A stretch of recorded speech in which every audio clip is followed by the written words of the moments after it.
L'Iran n'est pas ce que vous voyez aux informations ou dans les slogans politiques arides. C'est un pays à la fois terriblement ancien et contradictoirement moderne, où la beauté, le pouvoir, la religion et la peur coexistent dans chaque souffle de la vie quotidienne. Derrière les magnifiques tapis persans, les majestueuses coupoles islamiques et les sourires hospitaliers se cache une société étroitement contrôlée, où chaque décision personnelle peut devenir la frontière entre la liberté et la punition. Et si vous pensez avoir compris l'Iran, vous n'en avez peut-être vu que le masque extérieur. 1. Cœur géopolitique et forteresse naturelle. L'Iran n'est pas seulement un pays du Moyen-Orient, mais une vaste masse terrestre au centre du continent eurasien, au carrefour de l'Asie occidentale et du Moyen-Orient. Une situation qui en a fait l'objet de convoitises et de luttes d'empire pendant des millénaires. Avec une superficie qui le place au 17e rang mondial, l'Iran est entouré de chaînes de montagnes escarpées comptant plus de 1500 sommets de plus de 3000 mètres, faisant de l'ensemble du territoire une forteresse naturelle presque impénétrable. Pourtant, c'est précisément cette armure géographique qui a conduit à l'isolement de l'Iran, entravé le commerce et profondément divisé les régions culturelles. Dans un même pays, vous pouvez trouver des montagnes enneigées qui ne fondent jamais, des déserts rudes et arides, des forêts denses et des steppes d'un vert luxuriant. Notamment, le désert de Lut en Iran a atteint une température de surface de 70,6 degrés Celsius selon la NASA, la chaleur la plus élevée jamais enregistrée sur Terre, ce qui en fait l'une des régions les plus inhospitalières où les humains aient jamais vécu.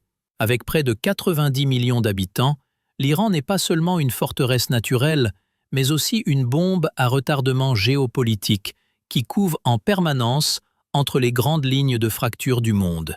Une société jeune et des règles invisibles. À l'intérieur de cette forteresse géographique se trouve une société extrêmement jeune, où plus de 60% de la population iranienne n'a pas encore dépassé l'âge de 30 ans, ce qui fait du pays l'un des plus jeunes du Moyen-Orient, mais aussi un lieu où les jeunes doivent grandir dans un réseau dense de règles invisibles. L'Iran n'est pas seulement diversifié géographiquement, mais aussi ethniquement, linguistiquement et culturellement, avec des dizaines de communautés différentes qui coexistent, ce qui crée à la fois de la richesse et favorise secrètement l'instabilité. Dans la vie quotidienne, les étrangers se laissent facilement tromper par l'hospitalité excessive des Iraniens, où les invitations à dîner, à payer ou à offrir des cadeaux ne sont parfois pas de véritables invitations, mais un rituel social qui doit être refusé avant d'être accepté. Un signe de tête trop rapide peut être interprété comme de la cupidité. Une poignée de main au mauvais moment peut être offensante, et même des gestes courants dans les pays occidentaux, comme le pouce levé, ont une signification vulgaire en Iran. C'est une société où vous ne devez pas seulement comprendre les lois écrites, mais aussi apprendre à survivre sous des règles invisibles qui ne sont jamais énoncées directement. 3. Femmes iraniennes. Beauté contrôlée et moment d'éruption. Les femmes iraniennes sont connues depuis longtemps pour leur beauté saisissante, un mélange de traits asiatiques et européens, une peau claire, des cheveux épais et des contours fins. Pourtant, ce sont elles qui sont le plus strictement contrôlées dans cette société. Sous des prescriptions religieuses rigides, elles ne peuvent pas participer à des concours de beauté internationaux, sont limitées dans les démonstrations publiques d'affection et doivent vivre dans un espace où chaque geste est scruté. Extérieurement, cette retenue est qualifiée de moralité, mais intérieurement, elle accumule une pression énorme sur la vie émotionnelle et conjugale, faisant grimper le taux de femmes célibataires en Iran à près de 40% et le taux de divorce à environ 30%, particulièrement élevé dans les grandes villes comme Téhéran. Le point culminant s'est produit en septembre 2022, lorsque Mahsa Amini, une jeune femme kurde, a été arrêtée par la police des mœurs parce que son voile n'aurait pas été conforme aux règles et est décédée plus tard en détention.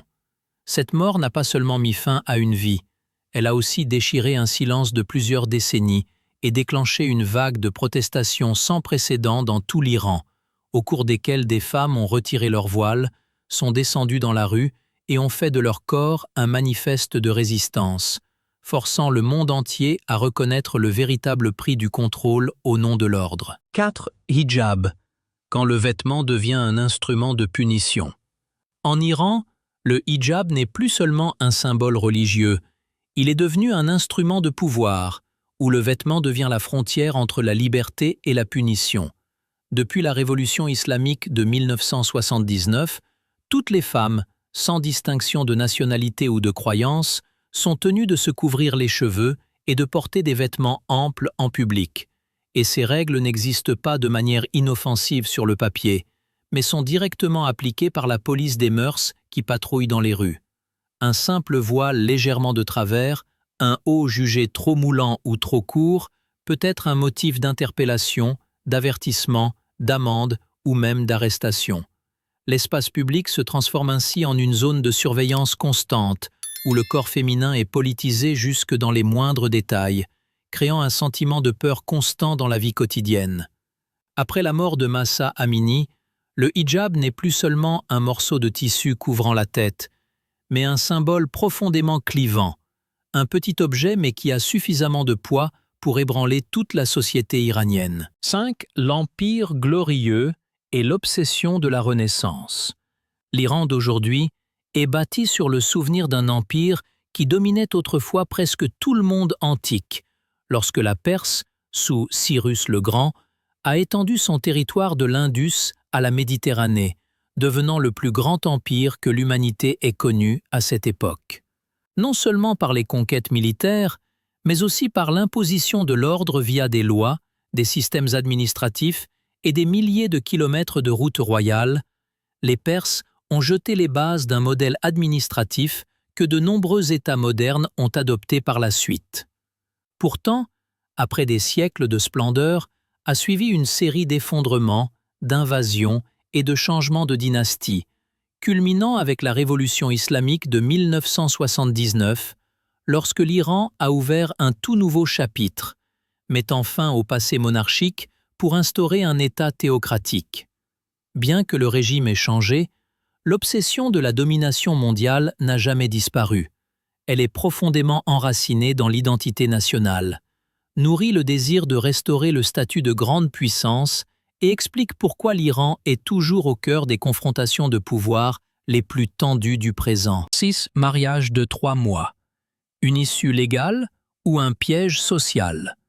L'Iran est l'un des seuls pays au monde à reconnaître le mariage temporaire, une forme de mariage à durée déterminée, protégée par la loi et considérée comme une solution légale à la vie affective dans une société strictement contrôlée. Selon les règles, les couples peuvent conclure un contrat de mariage qui ne dure que quelques mois, ce qui leur permet d'entretenir légalement une relation sans enfreindre la loi islamique. Mais cette légalité cache une série d'injustices profondes. Les femmes ne sont autorisées à participer à cette forme de mariage que si elles sont divorcées ou veuves, tandis que les hommes, même s'ils sont déjà mariés, peuvent signer un contrat s'ils peuvent prouver leur capacité financière, créant un déséquilibre évident. En réalité, la plupart des mariages temporaires ne durent que 3 à 5 mois, laissant derrière eux des femmes stigmatisées, des enfants risquant de ne pas être reconnus et une société de plus en plus divisée entre les normes morales affichées et les conséquences réelles qu'elles génèrent. 7. Téhéran, où modernité et tradition se rencontrent de front. Téhéran n'est pas seulement la capitale de l'Iran, c'est aussi le lieu où toutes les contradictions du pays apparaissent le plus clairement, où plus de 25 millions de personnes coexistent dans un espace restreint entre passé et présent.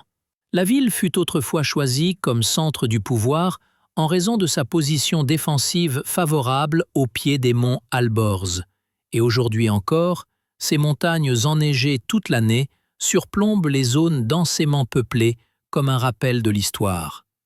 En dessous se trouvent d'anciens palais, des sanctuaires islamiques, des marchés traditionnels animés qui se mêlent aux gratte-ciel de verre, aux cafés modernes et à la tour de télévision Milad qui s'élève dans le ciel.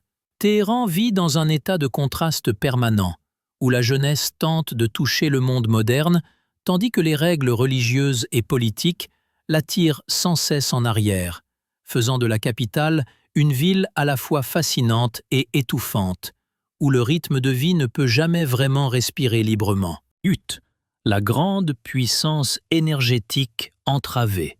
L'Iran possède l'un des gisements de ressources énergétiques les plus riches de la planète, avec des réserves de pétrole parmi les plus importantes au monde et des réserves de gaz qui ne cèdent le pas qu'à la Russie, assez pour faire du pays une superpuissance économique s'il n'était pas freiné. Chaque jour, l'Iran extrait des millions de barils de pétrole, générant des dizaines de milliards de revenus et alimentant toute l'économie. Mais c'est précisément cette force qui entraîne de lourdes sanctions, isolant le pays du système financier mondial.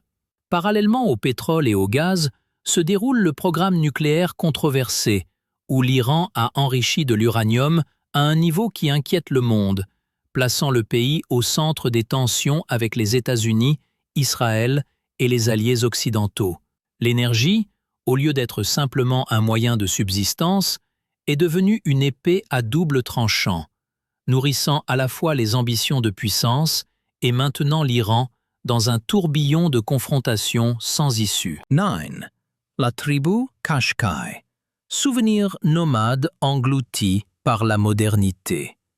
Au milieu d'un Iran marqué par le contrôle et les tensions politiques, la tribu Qashqai continue d'exister comme un souvenir vivant d'un passé nomade, errant sur les steppes autour de Shiraz et de Firozabad avec un mode de vie séculaire.